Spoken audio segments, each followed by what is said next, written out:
Hello friend, Ram Ram, good morning. स्वागत है आप लोग का एक और नई वीडियो में। आशा करती हूँ आप सब लोग बहुत ही अच्छे होंगे, स्वस्थ होंगे और खुश होंगे। तो अभी हम घर के लिए निकल चुके हैं, रास्ते में ही हैं। और जैसे ही सफ़र शुरू होता है ना, तो बच्चे थोड़ी थोड़ी बीमार पड़ने लगते हैं, क्योंकि जम्मू कश्मीर से आगे का जो एरिया है वो बहुत गर्म होता है। तो अचानक से एकदम से एरिया जब चेंज होता है ना, तो बच्चे बीमार पड़ने लगते हैं। तो आप सबके बहुत ही प्यारे प्यारे कमेंट आ रहे हैं, सबका मैं अभी रिप्लाई भी दूंगी। और अगर किसी का कमेंट मैंने रिप्लाई ना किया हो तो उसके लिए मैं पहले ही आप लोगों से सॉरी बोल देती हूँ। लेकिन कुछ कमेंट ऐसे आए हैं डॉगी से रिलेटेड जिसने मुझे बहुत दुखी कर दिया है। तो जो मेरे पुराने व्यूअर्स हैं, जो मुझे देखते हैं, वो सब जानते हैं कि मैंने कितनी दया की है डॉगी पर। एक मरे हुए कुत्ते के बच्चे को मैंने बचा के उसकी परवरिश करके उसे पाला था। पूरे परिवार के खिलाफ जाकर मैंने उसे रखा है। वो डॉगी है, कुत्ती है। सब ने कहा मत पालो, पूरे मोहल्ले ने मुझे मना किया था, पर फिर भी मैंने उसे पाला था। आज हमारी मजबूरी थी बहुत ज़्यादा जाने की, तो हम गए हैं। लेकिन हम सारे आसपास के लोगों को बोल गए हैं कि इसे खाना पीना देते रहना, और जब हम वापस आएंगे तो इसकी वापस केयर करेंगे, संभालेंगे। तो जो मुझे नहीं जानते हैं, प्लीज़ पहले वीडियो देख लो। और मुझे भी बहुत दुख हो रहा था छोड़ने का, लेकिन सिचुएशन ऐसी पैदा हो गई कि हमें उसको छोड़ के आना पड़ा। लेकिन अब वो छोटी बच्ची नहीं है, अब वो बड़ी डॉगी हो गई है। और दिन दिन भर के लिए वो घूमने के लिए चली जाती थी। जब उसका मन करता था वो आ जाती थी, और जब मन करता था वो चली जाती थी। तो इसीलिए हमने थोड़ा यही सोच समझ के छोड़ा है कि अब वो सर्वाइव कर लेगी, जी लेगी, क्योंकि ठंडियाँ भी नहीं हैं और आसपास में मोहल्ले में जान पहचान है, तो खाना भी मिल जाएगा। तो यही सब सोचा। हमारी सिचुएशन ख़राब थी इसलिए हमने छोड़ा है। तो प्लीज़ बैड कमेंट बिल्कुल ना करें। ये हमारा बहुत बुरा समय था, हमारी मजबूरी थी जाने की, इसलिए हम गए हैं। डॉगी को लेके हम नहीं जा सकते थे। और आप सब ने बहुत ही प्यारे प्यारे कमेंट किए हैं, बहुत दुआएं की हैं। और आप सबके प्यार और आशीर्वाद से हम सेफली यहाँ से निकले जा रहे हैं। जैसे हम घर पहुँचेंगे तो वहाँ के वीडियो भी आप सबके साथ शेयर करेंगे। बहुत सारी बहनें कहती हैं कि दीदी वीडियो डेली डाला करो, तो मैं ज़रूर से डाला करूँगी डेली वीडियो आप लोग के लिए। आप लोग मुझे इतना प्यार सपोर्ट करते हैं, इस सब के लिए बहुत ज़्यादा आपको थैंक यू। मैं जितना धन्यवाद करूँ उतना कम है। तो ये जम्मू कश्मीर का एरिया है फ्रेंड, जितनी भी घाटियाँ हैं, जितनी यहाँ हरियाली है, सब कुछ बहुत सुंदर है, बहुत अच्छा है। बट यहाँ का जो माहौल होता है ना, वो कब बिगड़ जाए कोई पता नहीं चलता है। तो बस हम जम्मू के अंदर आ ही गए हैं, ये यहाँ का एरिया है। तो पहले मैंने सोचा आपको जम्मू तभी दिखाऊं, पर हमने रोड थोड़ा अलग चेंज, मतलब ये बस है ना दूसरे रोड से चली गई थी, इसलिए मैं आपको जम्मू तभी नहीं दिखा पाई हूँ। तो देखिए मेरे साथ जो भी होता है, जो भी मेरे ब्लॉग, मेरी लाइफ होती है, जो वो मैं सब आपको ब्लॉग के थ्रू दिखा देती हूँ। फिर आप लोग को सोच समझ के कमेंट करने चाहिए। किसी का एक कमेंट आया कि किसी डॉगी के साथ आपने बुरा किया है, ऐसा नहीं करना चाहिए था, फिर इसीलिए बुरा होता है, ऐसा कुछ कमेंट था। लेकिन जो मुझसे जुड़े हैं वो तो जानते हैं। मुझे हर किसी ने कहा कि डॉगी मत पालो मत पालो, लेकिन मुझे इतनी दया आती है कि मैं हर जीव जंतु पे दया दिखाती हूँ। क्योंकि देखो कुत्ती पालने से कोई फ़ायदा नहीं है, सब कहते रहे। और सबसे बड़ी बात कि हम परदेसी हैं, हमारा यहाँ ठिकाना नहीं है, लेकिन फिर भी मैंने उस डॉगी को नहीं छोड़ा। लेकिन आप लोग सोच समझ के नहीं बोलते हैं। किसी एक कमेंट ने मुझे बहुत दुखी कर दिया है, इसलिए मैंने आपको ये बोला है। तो बाकी आप सब मुझे बहुत सपोर्ट करते हो, आप लोगों ने बहुत दुआएं की हैं, और आपकी दुआओं की वजह से ही आज हम सेफ़ हैं, सुरक्षित हैं। तो आपका जितना धन्यवाद करूँ उतना कम है। बहुत बहुत धन्यवाद। ऐसे ही अपना प्यार सपोर्ट मेरे साथ बनाए रखिएगा। अभी मुझे फ़िलहाल आप लोगों के सपोर्ट की बहुत बहुत ज़रूरत है, और आप जानते ही हैं कि यहाँ की सिचुएशन कितनी ख़राब है। तो जो भी होगा वो मैं सब आपके साथ बताऊँगी। और हम आ गए हैं जम्मू में। जम्मू में हम बाहर बैठे हैं, और बिल्कुल फ़िक्स 5 बजे हम उतर चुके थे, यानी कि जो जम्मू रेलवे स्टेशन है यहाँ बाहर पहुँच चुके थे। और रात के 12 बजे की हमारी ट्रेन है। और फ्रेंड जितनी जितनी वीडियो बन पाई मैंने बनाई आपके साथ शेयर करने के लिए, क्योंकि मेरी पूरी यूट्यूब फैमिली मेरी बहुत चिंता करती है। सब ने मेरे लिए बहुत दुआएं की हैं, मेरे बच्चों के लिए की हैं।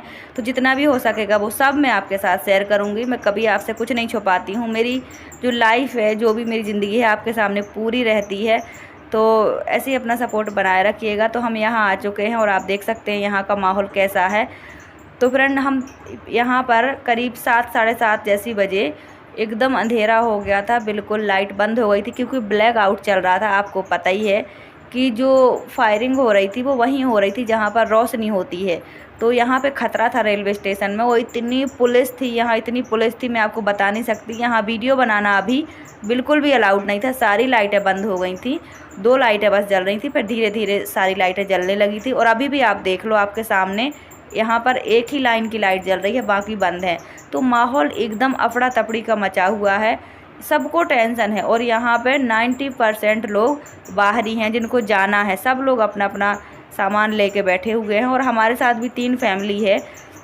जो मेरे हस्बैंड के साथ एक लेबर का काम कर रहे थे, उनका पैसा भी फंसा हुआ था क्योंकि वो मेरे हस्बैंड के साथ ही काम पे लगे हुए थे, तो वो भी हमारे साथ हैं। और एक और मिस्त्री की फैमिली है, वो भी है। तो सब MP के ही हैं, हम सब जा रहे हैं। और कुछ हमारे पीछे भी आ रहे हैं, मतलब जिसको जैसी तैयारी होती गई वैसे आ रहे हैं। और फ्रेंड, जैसे ही हम ट्रेन में बैठे हैं वैसे ही हमें पता चला कि अभी बहुत फायरिंग हो रही है। वैसे हमारी ट्रेन 12 बजे की थी, तो हमें 1 घंटे और लेट हो गया था, यानी कि 1:15 का टाइम हो गया था। 1.5 घंटे ट्रेन लेट चल रही थी।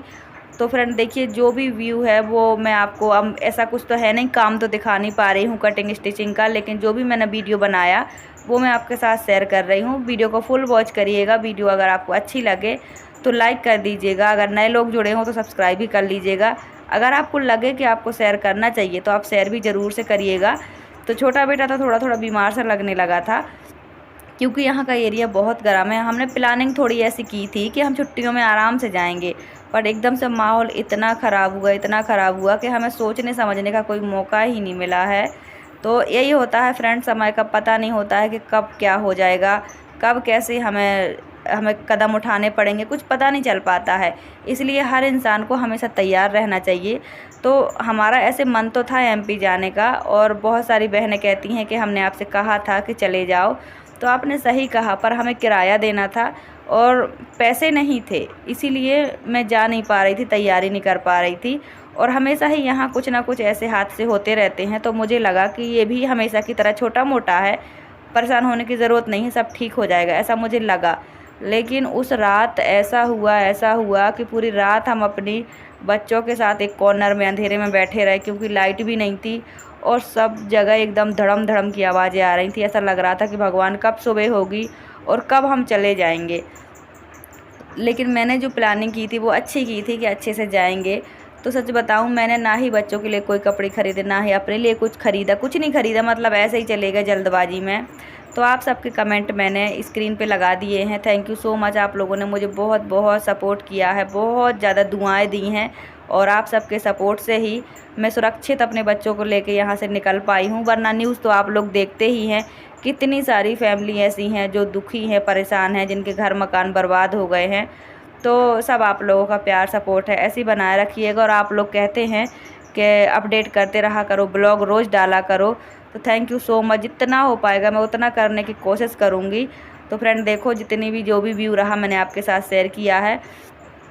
और ये देखो, ट्रेन काफ़ी लंबी थी, मतलब पता नहीं किस चीज़ की थी, ऐसा लगता है कि ये ऑयल टैंकर है। बहुत लंबी ट्रेन थी, हम देखते ही रहे और दोनों साइड से देखते रहे। हमारे रिजर्वेशन में 2 सीट थी, तो 2 में ही हम चले गए थे। हमारे 2 बच्चे हैं तो हमने मैनेज कर लिया था। लेकिन रास्ते में एक प्रॉब्लम ऐसी आ गई थी कि एक TT आया था, उसने कहा कि आपको 4 टिकट का, मतलब 2 तो आपकी टिकट हैं और आपको बच्चों की भी कटवानी चाहिए, अब आपको बच्चों के पैसे लगेंगे। लेकिन मैंने आपको पहले ही बताया है कि देखिए, जब बुरा समय होता है तो समय सब तरफ से बुरा आता है, इसीलिए इंसान को हमेशा पैसों से मजबूत रहना चाहिए।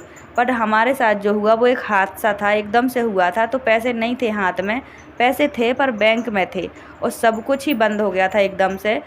लॉकडाउन तो चलो धीरे धीरे शुरू हुआ था, लेकिन ये जो हादसा है एकदम से हो गया है। तो पाकिस्तान वाले क्या करते हैं कि हम देखो, इतने साल से हम रह रहे हैं जम्मू कश्मीर में, जम्मू से बहुत अंदर रहते हैं हम, कश्मीर के पास रहते हैं। तो आए दिन ऐसे हादसे होते रहते हैं। सुबह न्यूज़ मिलती है कि ये फ़ौजी मारा गया, ये फैमिली मारी गई, यहाँ बम गिर गया, वहाँ फायरिंग हो गई, ऐसी हर आए दिन न्यूज़ होती है। और हमारे यहाँ बड़ा हॉस्पिटल भी है नौशेरा में, तो हर आए दिन वहाँ पे कई सारे गाँव के लोग एडमिट होते रहते हैं कि आज ये हादसा हो गया, वो हादसा हो गया। तो मुझे ये लगा कि चलो, ऐसा यहाँ होते ही रहता है, कश्मीर की लड़ाई चलती रहती है हिंदुस्तान पाकिस्तान की, बट एकदम से ऐसा हो जाएगा ये नहीं सोचा था। वो रात मैं ज़िंदगी में कभी नहीं भूलूंगी फ्रेंड, ऐसा हादसा हुआ था। लेकिन अभी भी हमारा सामान सब कुछ वहाँ रखा है, मेरे हस्बैंड का काम भी वहाँ चलता है, और अभी बच्चे की पढ़ाई भी वहीं है, तो जाना तो पड़ेगा मुझे, ये मेरी मजबूरी है। ये साल अभी हमें और वहाँ गुजारना ही पड़ेगा। तो इस रेलवे स्टेशन पर ट्रेन रुकी थी, हमने पानी भी भर लिया है। और देखो पैसा इतना नहीं था हमारे पास कि हम जगह जगह कुछ ख़रीद के खा पाएँ, क्योंकि हम बहुत अर्जेंट में इमरजेंसी में निकले हैं। हमने कोई तैयारी की ही नहीं, हमें कुछ करने का मौका ही नहीं मिला। तो फ्रेंड हम ग्वालियर पहुंच चुके हैं और काफ़ी 1.5 घंटे ट्रेन लेट चल रही थी हमारी, तो हम पहुंच गए हैं। ग्वालियर से फिर हमने पन्ना के लिए बस की थी। हर बार हम झांसी में उतरते हैं, इस बार हम ग्वालियर में उतरे थे, क्योंकि हमारे साथ जो और फैमिली थी उनने कहा ग्वालियर में उतरेंगे। तो बस अब हम पन्ना के लिए जो हमने बस पकड़ी थी, सब लोग एक साथ ही आए हैं और हम पहुंच चुके हैं पन्ना की बस स्टैंड। ये है हमारे पन्ना का बस स्टैंड और मेरे जेठ आ चुके हैं सामान लेने के लिए। यहाँ हम उतरे थे सुबह 5 बजे, तो 2 घंटे हम यहीं बैठे रहे, पूरी फैमिली, और भी 2 फैमिली थी, 3 फैमिली थी हम लोग। तो मेरे जेठ आ गए थे सामान लेने के लिए, क्योंकि मेरे एक जेठ पन्ना में भी रहते हैं, जेठानी भी रहती हैं। तो हम यहाँ आए तो पहले ही मेरी जेठानी पता नहीं कहाँ चली गई और हमारा सामान रखा रह गया है। तो डियर फ्रेंड्स, मैं हमेशा से आप लोगों के साथ जुड़ी हूँ। मैंने हमेशा अपनी सिचुएशन आपको बताई है। मेरी जेठानी को पता था कि मैं आ रही हूँ। मेरे पति ने हर पल पल की खबर दी है कि हम कहाँ पहुँच गए, हम कब आ रहे। और मेरे जेठ भी हमारा सामान ले गए थे बस स्टैंड से, और उनके पीछे पीछे हम भी आए, हमारे बच्चे भी आए, लेकिन वो उससे पहले पता नहीं कहाँ चली गई। उनका लड़का बहुत बड़ा है, मतलब मेरी बराबरी का है समझो। तो मैंने उससे पूछा कि बेटा मम्मा को पता नहीं था कि हम आ रहे हैं? तो उन्होंने कहा कि उन्हें सब कुछ पता था। तो मैंने कहा वो कब आएंगी? बोले पता नहीं, 1-1.5 घंटे में आएंगी। तो अब आप ही लोग कमेंट करके बताओ कि मैं क्यों इतनी परेशान रहती हूँ, क्यों मेरी ऐसी सोच रहती है। देखो 3 दिन का सफ़र करके मैं घर पहुँची हूँ, किसी अपने के पास पहुँची हूँ, तो मुझे पानी देने के लिए यहाँ कोई नहीं है। रोटी की बात तो छोड़ो, पानी भी नहीं मिलता है मुझे। हर साल मैं आती हूँ, यही कंडीशन रहती है, इसीलिए मैं दूर भागती हूँ, मेरी ऐसी सोच रहती है। तो ये मेरे सास ससुर की फ़ोटो है, यहाँ पे रखी हुई है। तो देखो जेठ मेरे बाहर बैठे हैं, वो थोड़ी ना हमें पानी देंगे, वो तो बाहर बैठ गए हैं क्योंकि वो जेठ हैं। तो हमेशा ही हमारे परिवार में ऐसा रहा है, कभी हमारे लिए किसी ने 1 गिलास पानी की तैयारी नहीं करके रखी है। तो सोचो मैं कितनी थकी हारी परेशान आई हूँ, लेकिन आपके सामने ही है जो भी है। तो थोड़ी देर हमने बैठा है बेशर्मों की तरह, और फिर अपना बैग उठा के हम वापस चल दिए। तो देखिए मुझे कोई शर्म नहीं आती है ये कहने में, क्योंकि मेरे साथ हर बार यही हुआ है। जब भी मैं अपने बच्चों के साथ जाती हूँ तो वो पहले ही चली जाती हैं, जबकि उन्हें सब कुछ पता होता है कि हम आ रहे हैं। मेरे पति पल पल की खबर देते हैं अपने भाई को, लेकिन मेरे और मेरे बच्चों के लिए कभी कोई खड़ा नहीं हुआ। मैं कभी नहीं कहूँगी कि किसी ने मेरी मदद की है। तो बेशर्मों की तरह हंसती मुस्कुराती रही मैं कैसे आई हूँ यहाँ, ये आप लोग भी जानते हैं। जबकि हमें यहाँ रोटी मिलनी चाहिए, पानी मिलना चाहिए, पर हमें कुछ नहीं मिला। तो यही हमेशा से मेरे साथ हुआ है, तभी मैं इतनी दुखी उदास परेशान रहती हूँ ज़िंदगी से, क्योंकि मुझे कभी किसी रिश्ते से कुछ नहीं मिला, पानी तक नहीं मिला। बाकी सबकी बात तो छोड़ो, हमारी कंडीशन कैसी है, आप लोग को भी तरस आता होगा, पर हमारे परिवार वालों को कोई तरस नहीं आता है, कभी कोई मदद नहीं करते हैं। तो जैसे मैं आई थी, मैंने चप्पल उतार के 2 मिनट बैठी पंखे की हवा में, अपनी जेठानी का इंतज़ार किया, लेकिन वो नहीं आई। और मेरे हस्बैंड को बुरा भी लगा, गुस्सा भी आया, क्योंकि हर बार हमारे साथ ऐसा होता है। पर मेरे जेठ ने कहा कि चलना तुम लोगों का फ़र्ज़ है, तो हम आ गए थे। लेकिन उससे पहले ही वो चली गई थी, पता नहीं हमारा सामान देखते ही निकल गई। उन्हें सब कुछ खबर थी यार, 4-5 दिन से उन्हें बताया जा रहा था कि हमें आना है, हमारा माहौल ख़राब है। तो देखिए हम फिर से अपना सामान लेके वापस चल दिए हैं, क्योंकि यहाँ मेरी जेठानी जेठ रहते हैं पन्ना में, हमारा घर मजगवा में है, गांव में, तो हम वहाँ जाएंगे। तो अभी सुबह का टाइम है, हम 5 बजे यहाँ आए थे, सुबह पन्ना में उतरे थे, और फिर हम 8 साढ़े 8 बजे अपनी जेठानी के घर गए थे। तो देखो सुबह का ही टाइम है, सुबह कोई कहीं नहीं जाता है, लेकिन हमारे साथ हमेशा बुरा हुआ है, इसलिए मेरा मन हमेशा दुखी उदास रहता है। इसलिए मैं कभी किसी से कोई उम्मीद नहीं रखती हूँ। अब इसमें किसी को कोई बुरा लगे तो लगे, मेरे साथ जो होता है मैं वही तो बोलती हूँ। मैं झूठ क्यों बोलूँ, मैं झूठी तारीफ़ क्यों करूँ, जब कभी मेरे साथ किसी ने अच्छा किया ही नहीं। देखो मुझे कितना इंसल्ट फील हुआ, मुझे कितना दुख हुआ। मैं इतनी दूर से थकी हारी आई हूँ, मेरे बच्चों तक को पानी नहीं मिला, रोटी की बात तो छोड़ो। तो ये खड़ी हमारी बस, हम जाएंगे अब मजगवा। ये रखा हमारा पूरा सामान। तो मजगवा में हमारा घर है, लेकिन देखिए हमारा बड़ा कोई नहीं है। अगर कहा जाए तो बड़े जेठ जेठानी हैं, लेकिन माँ बाप नहीं है, तो कोई नहीं है। सब आपसे लेने के लिए तैयार रहते हैं, देने की क्षमता आज के ज़माने में किसी में नहीं है, किसी का इतना बड़ा दिल नहीं है। मुझे बहुत दुख हुआ है कि मैं अपने बच्चों को लेकर उनके घर तक गई, जबकि मैं जानती हूँ कि वो कैसी हैं। तो फ्रेंड ऐसी ही है मेरी स्टोरी, तभी मैं ऐसी बातें करती हूँ। आई होप आज की वीडियो आपको अच्छी लगी हो लाइक सब्सक्राइब शेयर कमेंट जरूर करें। अब अपना सामान लेके मैं अपने मजगवा के घर जाऊँगी, जो भी ब्लॉग होगा आपके साथ शेयर करूँगी। Thank you so much.